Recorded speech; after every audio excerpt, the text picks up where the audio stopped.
A 15th century altar cloth becomes a 20th century scientific subject. When tested, researchers reported finding something on it that simple explanation couldn't account for. This is the mystery of Ettiswil. Eucharistic miracles are moments in Catholic history where the sacred elements are said to manifest extraordinary signs. The 1447 event in Ettiswil, Switzerland, stands out, intertwining a priest's personal doubt with a lasting physical testimony. This video explores that story, its historical journey, and its enduring message for faith today. To understand the weight of this sign, we first need to step into the shoes of the man at the heart of the story, a priest serving in a quiet Swiss village whose inner struggle set the stage for an event that will be remembered for centuries. To truly understand the story of Ettiswil, we must step back into the 15th century. Europe at that time was a period of deep faith, but also social and religious complexity. In the Swiss countryside, in villages like Ettiswil within the Diocese of Basel, life centered around the church and its sacraments. The Mass was the heart of the community. Yet, even within that sacred space, personal spiritual struggles occurred. According to multiple historical and religious accounts, in 1447, a priest serving the chapel at Ettiswil is said to have experienced a profound crisis of faith. The core of his doubt centered on a foundational teaching of the Eucharist. Did the bread and wine truly become the body and blood of Christ after the consecration, or were they merely symbols? This struggle, while difficult, reflects a human experience known across ages. It was within the context of this quiet village and this very personal turmoil that an event, documented by several sources, is reported to have taken place, shaping a story for the centuries to come. And so, on a sacred day in the spring of 1447, within the familiar rhythms of the Mass, something shifted. The internal doubt was about to meet a visible, tangible response that would change everything. The pivotal moment, according to surviving records, occurred on March 25th, 1447. Some sources describe it as Good Friday, others as Palm Sunday, both deeply significant days in the liturgical calendar. During the Mass, as the priest celebrated, he spoke the words of consecration. "This is my body."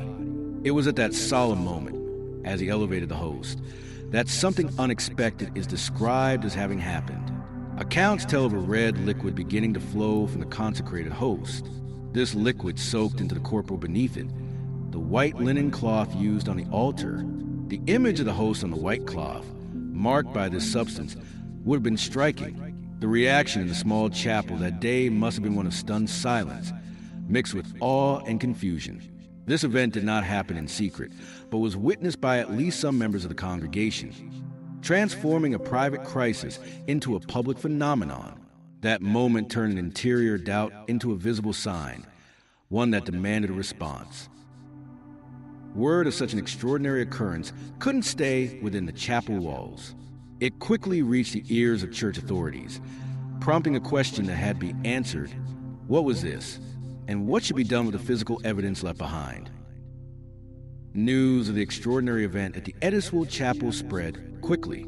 In the medieval context, such occurrences were not ignored, but were subject to formal scrutiny. Local historical and church documents indicate that religious authorities initiated an inquiry. It is widely reported that the Bishop of Basel at the time conducted an investigation into the matter. The outcome of this examination, according to many accounts, was an initial recognition of the event's supernatural character. The physical evidence, the stained corporal and likely a portion of the host, was carefully collected and began to be venerated as a relic. This was not to worship an object, but from the church's perspective, to preserve a tangible sign of grace, a concrete reminder for the faith of the community.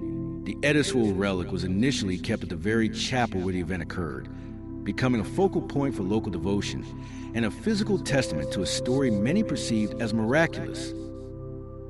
Guarded as a precious treasure, the relic's safety became paramount.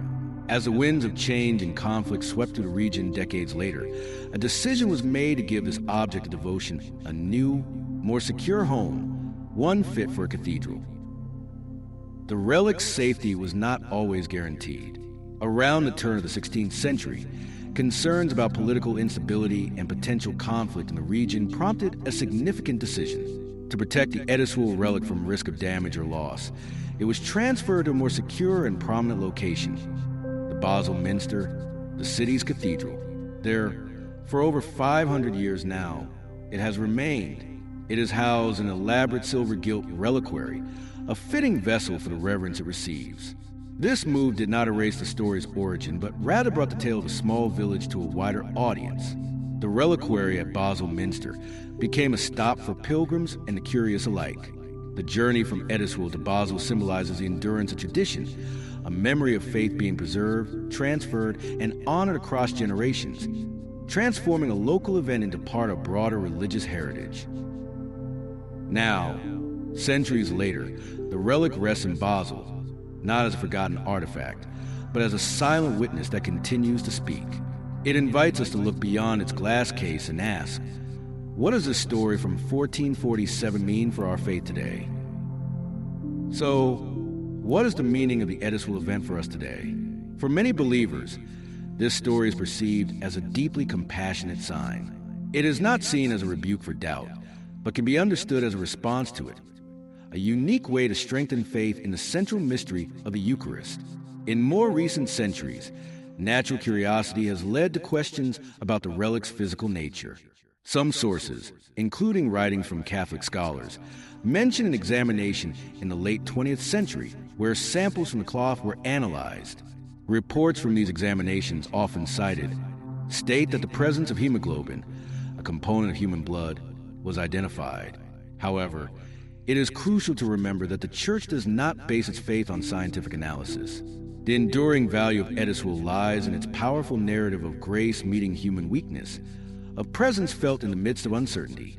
It invites contemplation, not debate, and continues to be a destination for those seeking a connection to a moment where the natural and the supernatural are said to have intersected. So, what are we left with after walking through the story from 1447? The journey of the Ettiswil Miracle, as recorded across centuries, shows us a pattern that many believers find deeply meaningful. It begins not with certainty, but with a very human doubt. It moves through a moment of profound, unexpected sign, a response that is perceived not as a rebuke, but as a gift of reassurance. And it culminates not in an ending, but in an enduring invitation. An invitation to preserve, to venerate, and continually reflect. The common thread woven through historical accounts, church recognition, and ongoing pilgrimage is a single, powerful theme. Faith strengthened in the face of questioning. The value of Ettiswil, as reflected in the sources, lies less in proving anything to the skeptical world, and more in consoling the searching heart. It serves as a lasting emblem that the mystery of faith is not diminished by our moments of uncertainty, but can sometimes meet us within them. The punchline of this 5-century-old story might be this: sometimes, the most enduring signs are not given to those with unshakable faith, but offered as a gentle response to a whispered doubt, reminding us that the search for understanding is itself a part of the journey of belief. If this journey into a story of faith and history resonated with you, there are a few simple ways you can support this channel and continue the exploration. First, consider subscribing to stay connected. By hitting that subscribe button, you'll be notified when we release new videos that delve into other profound stories and traditions. Secondly, if this video added value to your day, a like is always appreciated. It helps others discover this content. Perhaps you know someone who would find meaning in the story of Ettiswil? Sharing this video with them could be a wonderful way to spark a meaningful conversation. And finally, I genuinely love to hear your perspective. What did this centuries-old sign make you think or feel? Leave a comment below with your reflections or questions. Your voice is an important part of this community. Thank you for your time and attention today. May you carry a sense of peace and reflection with you